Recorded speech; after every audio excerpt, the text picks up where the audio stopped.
Okay, once you've got your basic pattern for the cushion, what we actually need to do is add your seam allowance. Now, a seam allowance is basically an amount of material is going to come off of your fabric due to the fact that we're going to have to sew a seam.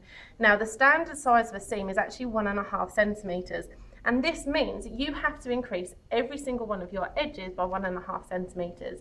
That doesn't mean that you just increase one or even just two. It is every single one, because otherwise you will shrink and alter the size of your cushion. Now, as we've said, you know, your cushion cannot be bigger than 30 centimetres by 30 centimetres, but it certainly shouldn't be a huge amount smaller, because otherwise it will be really hard to add on your patterns. Now, the best way to do this is using your ruler, increase from your original line. What you're going to do is literally make a little mark at the 15mm section, or the 1.5 centimetre section, on all of your sides.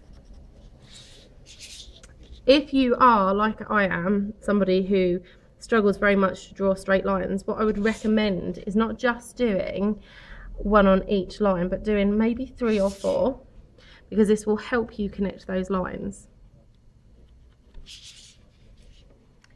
Once you've got those lines in place, or those little dashes or dots or whatever you've chosen, I wouldn't choose anything like a star or a big dot like this, because it's very hard to figure out where the centre of that is. But once you've got all of those dashes or dots or little lines in place, all you're going to do is, using your ruler, is you're going to connect them. Now, I'm going to do what's known as projecting. So I'm going to project up my line to make sure that I actually am going to increase even the corners by that 15mm or 1.5 centimetres.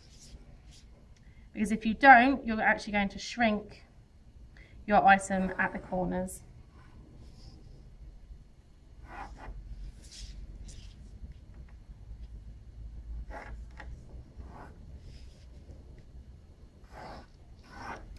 And once you've actually done that, and you can see that I've got my seam allowance that's increased the size of my original shape, all you have to do is actually cut that out.